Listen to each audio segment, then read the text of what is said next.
et la société Péris, partenaire du rugby languedocien, vous présente Série Rugby.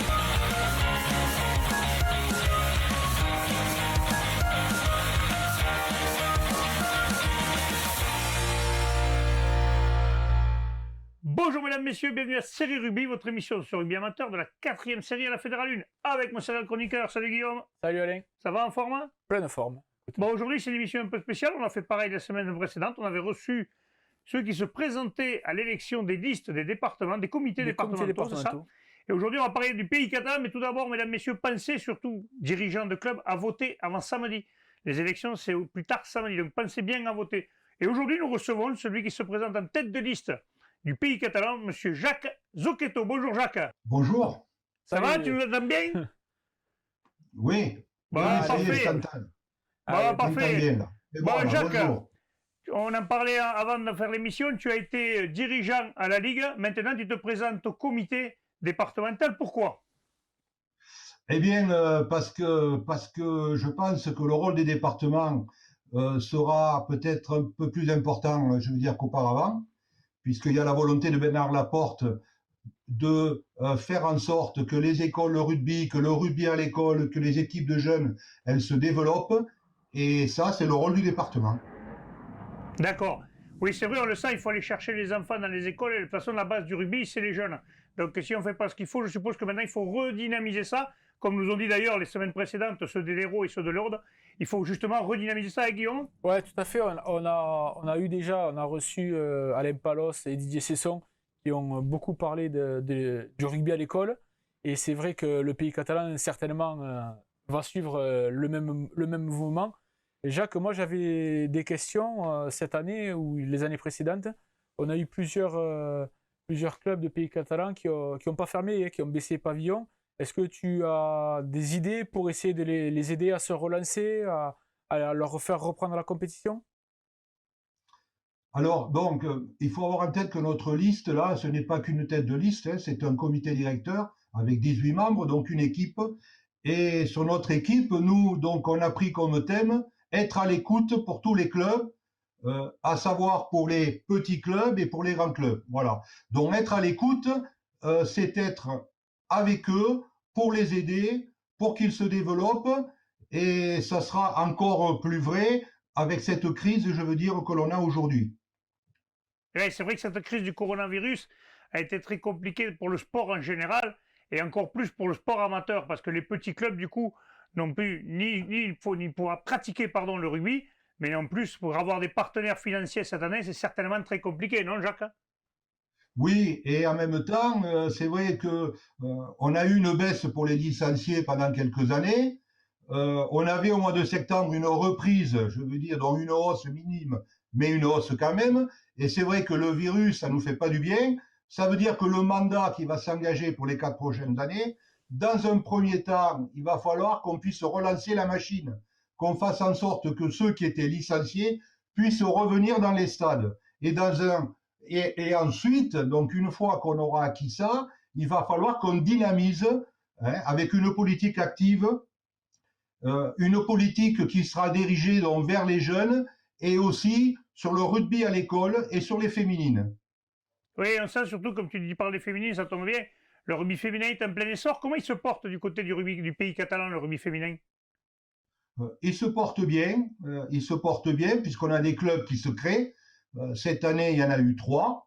Donc 3 sur 40 clubs, c'est pas mal. C'est presque 10% de progression. Et à mon avis, on a encore, je pense, on a une possibilité, je veux dire, pour qu'ils se développent encore davantage. On a un club phare, donc, avec USAP féminin, qui est en train de s'organiser pour accéder donc à l'élite. Il faudra encore, je pense, quelques années, parce que c'est vrai, l'élite féminine quand même a pris du poids et de la qualité. Mais c'est vrai que je pense que les féminines, c'est l'avenir du rugby à l'heure actuelle, oui. Justement, tu disais, il y a un club phare, il y a l'USAP. L'USAP est un club phare maintenant qui est en féminine, mais aussi en masculin, on le sait tous, ils sont en Pro D2, ils visent sûrement la remontée en top 14. Mais est-ce que justement, avec les petits clubs, ça se passe bien, il y a des échanges, et vous voulez justement pas appuyer de ce côté-là pour qu'il y ait plus d'échanges, pour justement que ce pays catalan revive encore ces jours de gloire qu'il a connus par le passé? Bon, alors, nous, on a fait une liste où, paradoxalement, il n'y a pas de dirigeant de l'USAP. Alors, il n'y a pas de dirigeant de l'USAP parce qu'on n'a pas voulu. C'est qu'on a le président de l'USAP Association qui est un ami et qui m'a dit, écoute Jacques, je n'ai pas de dirigeant qui soit disponible entièrement pour travailler avec toi, mais on va travailler avec toi sur tout ce qui nous intéresse, en particulier pour les commissions et en particulier pour les jeunes. Parce que nous, ce qu'on veut faire, c'est qu'on a un club phare, on a l'USAP, et il faut que les meilleurs jeunes du département puissent aller au centre de formation. Il y a eu une politique sur ce sens-là.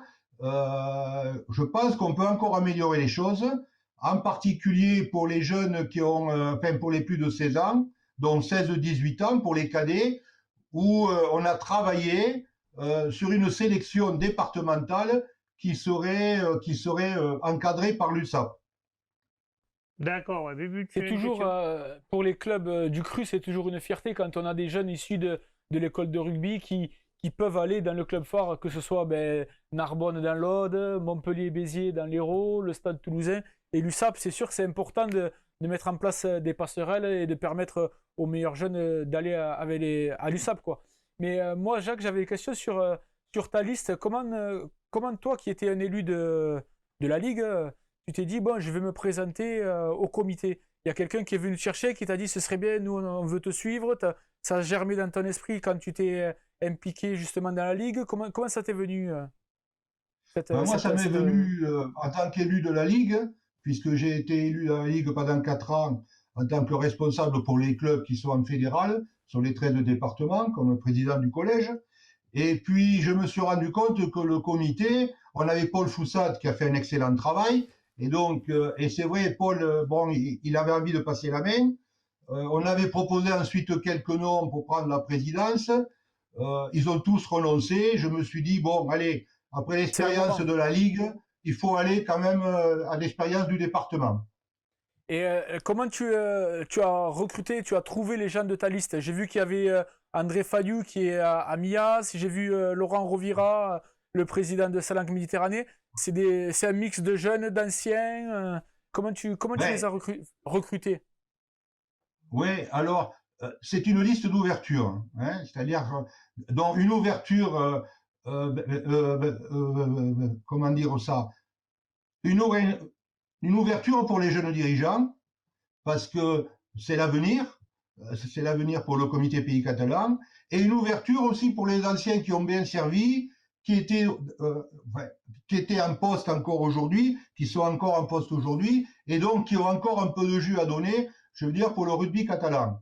Voilà, avec une particularité, c'est qu'on ne fait pas de politique au Pays catalan. On a fait une liste d'ouverture politique aussi, puisque dans la liste, il y a ensuite quelques dirigeants qui étaient contre Bernard Laporte, mais ça ne pose pas de problème, puisqu'on est là pour servir le rugby catalan. Oui, voilà, c'est l'intérêt premier, c'est vraiment de faire avancer, de faire bouger, de dynamiser le rugby du Pays catalan. Après, les idées politiques de la fédération, c'est pas forcément ce qui vous importe le plus, c'est vraiment de redynamiser ce rugby catalan. Exactement. Et alors, en même temps, et ça ferait ombrage à Paul Foussat, on le dynamisera, mais il est déjà dynamique. Hein. Je ne veux pas non plus être là en arrivant et dire je suis le meilleur et ceux qui étaient en face étaient mauvais. Ce n'est pas le cas. Il y a une continuité et on va enclencher une nouvelle dynamique avec de nouveaux dirigeants. Avec un point particulier aussi, c'est que sur cette liste, il y a beaucoup de petits clubs. Parce que le rugby, c'est autant un grand club comme l'USAP, je veux dire, qu'un club comme Mias ou comme RC Salanque, etc. Oui, en fait, tu as raison. C'est bien d'avoir un club fort, mais on a besoin de toutes les forces vives. Il y en a beaucoup dans les petits clubs. Et ces petits clubs ont besoin aussi de mettre les mains dans le cambouis pour justement dire ce qui ne va pas et aider pour aller de l'avant. Exactement. Et donc, être à l'écoute, eh bien, en fin de compte, c'est à l'écoute de tous les clubs, et en particulier pour les plus petits. et on sera là pour les écouter, pour les appuyer, pour relayer toutes ces problématiques à la Ligue et à la FFR. Eh bien Jacques, je vais te remercier. Le temps qui nous était imparti, on l'a bien employé. On va te souhaiter une bonne élection. Oui, alors il faut dire aux présidents qu'ils doivent voter, parce qu'un taux de participation, c'est important. Et s'ils votent pour la liste Jacques Zocchetto, encore mieux, parce que quand on part pour 4 ans de mandat, il faut quand même avoir une certaine légitimité. C'est normal, et tu as bien raison, donc on va le rappeler à tous les clubs, à tous les clubs du pays catalan. Pensez à voter, vous avez jusqu'à samedi 5 décembre pour pouvoir élire votre liste.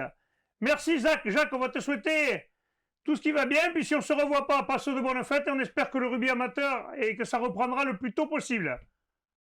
À bientôt ici en Catalogne. Hein, on viendra avec plaisir. Ben oui, vous avez fait quelques comptes rendus de match. À Serré en particulier, c'était Serré-Narbonne. Hein. Serré avait gagné, donc il faut revenir en pays catalan pour que les Catalans gagnent encore. Avec grand plaisir, Jacques, je te remercie, je te souhaite une bonne fin de journée. Merci, à très bientôt, mesdames, messieurs, Guillaume. Merci, transpirez bien sur tous les terrains. Allez, merci, au revoir. Allez, au revoir.